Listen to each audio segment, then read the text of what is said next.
ಬಿಡ್ತೀವ? ಚಪ್ಪಾಳೆ.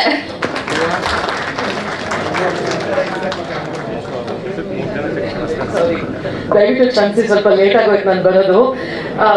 ಟ್ರೈಲರ್ ನೋಡಿಲ್ಲ ನಾನು, ಬಟ್ ಡೆಫಿನೆಟ್ ಆಗಿ ಮತ್ತೆ ನೋಡ್ತೀನಿ ನಾನು. ಆದ್ರೆ ಈ ಪೋಸ್ಟರ್ ನೋಡ್ತಿದ್ದಾಗ ನನ್ಗೆ ಹೇಗೆ ಖುಷಿ ಆಯ್ತು ಅಂತಂದ್ರೆ, ನಮ್ ಧರ್ಮ ಅವ್ರನ್ನ ಈ ರೀತಿ ನೋಡಿಲ್ಲ ನಾನು.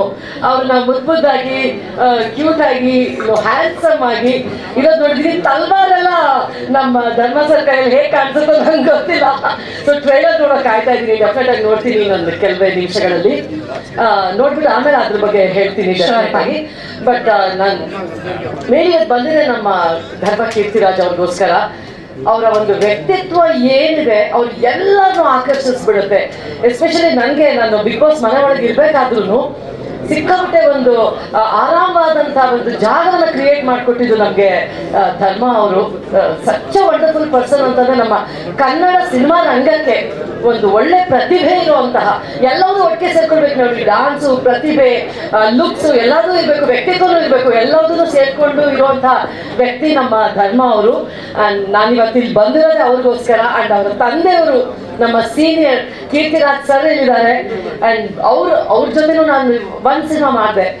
ಆ ಒಂದು ದಿನದಲ್ಲಿ 2 ದಿನ ಕೆಲಸ ಮಾಡಿದೆ ನಾನು ಅವ್ರ ಜೊತೆಗೆ. ಅವರಿಂದ ಕಲ್ತದ್ದು ಸಾಕಷ್ಟು ಇದೆ. ಒಂದು ಪಂಕ್ಚುಯಾಲಿಟಿ ಆಗಬಹುದು, ಆಮೇಲೆ ಸೆಟ್ಟಲ್ಲಿ ಹೇಗೆ ವರ್ತಿಸ್ಕೋಬೇಕು, ಅದೆಲ್ಲದೂ ನನ್ನ ಸಿನಿಮಾ ರಂಗದಲ್ಲಿ ಮೊದಲನೇ ದಿನಗಳಲ್ಲೇ ಆ ಒಂದು ಕಲಿಕೆ ಸಿಕ್ಕಿದ್ದು ನನಗೆ. Thanks to you sir.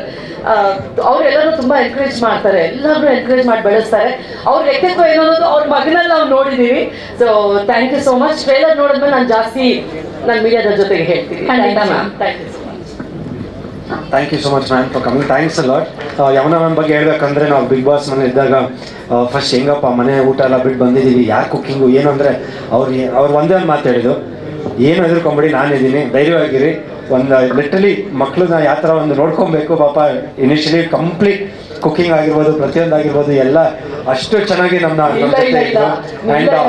ನನಗೆ ಕಿಚನ್ ಅಲ್ಲಿ ಸಂಪೂರ್ಣವಾಗಿ ಸಹಾಯ ಮಾಡ್ತಿದ್ದವ್ರೆ ಧರ್ಮ ಅವರು. ನಾನು ಅಡುಗೆ ಮನೆಗೆ ಹೋದ ತಕ್ಷಣ ನನ್ನ ಜೊತೆ ಬರೋರು. ಮೇಡಮ್ ಏನ್ ಹೆಲ್ಪ್ ಮಾಡ್ಕೊಡ್ಲಿ, ಕಟ್ಟಿಂಗ್ ಎಲ್ಲ ಪೂರ್ತಿ ಮಾಡ್ತಾ ಇದ್ದಿದ್ದು ಅವರೇ. ನಾನು ಕ್ಲೀನ್ ಮಾಡ್ಕೊಡ್ತಾ ಇದ್ದಿದ್ದು, ಅವೆಲ್ಲ ಮಾಡಕ್ಕೆ ಬಿಡ್ತಿರ್ಲಿಲ್ಲ ನನಗೆ. ಬೇಯಿಸಕ್ ನಿಂತ್ಕೊಂಡ್ರೆ ಕಟ್ ಮಾಡಕ್ ಪಕ್ಕದಲ್ಲಿ ನಿಂತ್ಕೊಳ್ಳೋರು. ಚಪಾತಿ ಅವ್ರು ಒತ್ಕೊಡೋರು, ನಾನು ಬೇಯಿಸ್ತೀನಿ ಅಂತ ಅಂದ್ರೆ ಪೂರಿ ಒತ್ಕೊಳ್ಳೋರು. ಓ ಮೈ ಗಾಡ್, ನಾ ಹೇಳ್ತಾ ಇದ್ದೆ ಅಪ್ಪ ಅಮ್ಮ ಎಷ್ಟು ಚೆನ್ನಾಗಿ ನಿಮ್ಗೆ ಸಂಸ್ಕಾರ ಕೊಟ್ಟು ಬೆಳೆಸಿದ್ದಾರೆ ಅಂತ. ನಾನು ಪ್ರತಿ ಸಲ ಎವ್ರಿ ಡೇ ಹೇಳ್ತಾನೆ ಇದ್ದೆ ನಾನು ಧರ್ಮ ಅವ್ರಿಗೆ. ನಾನು ಇದ್ದಿದ್ದು ಒಂದೇ ವಾರ ಆದ್ರೂ ಸಹ ನನಗೆ ಅವ್ರ ಜೊತೆ ಆಗಿರುವಂತಹ ಒಂದು ಬಾಂಡಿಂಗ್ ಹೇಗಿದೆ ಎಲ್ರಿಗೂ ಅನ್ಸುತ್ತೆ. ತಾಯದವ್ರಿಗೆ ಈ ತರ ಮಗ ಬೇಕು ಅನ್ಸುತ್ತೆ, ಅಕ್ಕಂಗೆ ಈ ತರ ತಮ್ಮ ಬೇಕು ಅನ್ಸುತ್ತೆ, ತಂಗಿಗೆ ಈ ತರ ಅಣ್ಣ ಬೇಕು ಅನ್ಸುತ್ತೆ. Is an amazing person. Thank you ma'am, thank you so much. Thanks ಅಲ್ಲ. ಒಂದು ಸಣ್ಣ ಕಾಣಿಕೆ. ಬನ್ನಿ ಸರ್, ನೀವಿಲ್ದೆ ನಾವ್ ಯಾರೂ ಇಲ್ಲ. ಹೌದು, ಪ್ರೊಡ್ಯೂಸರ್ ಸರ್.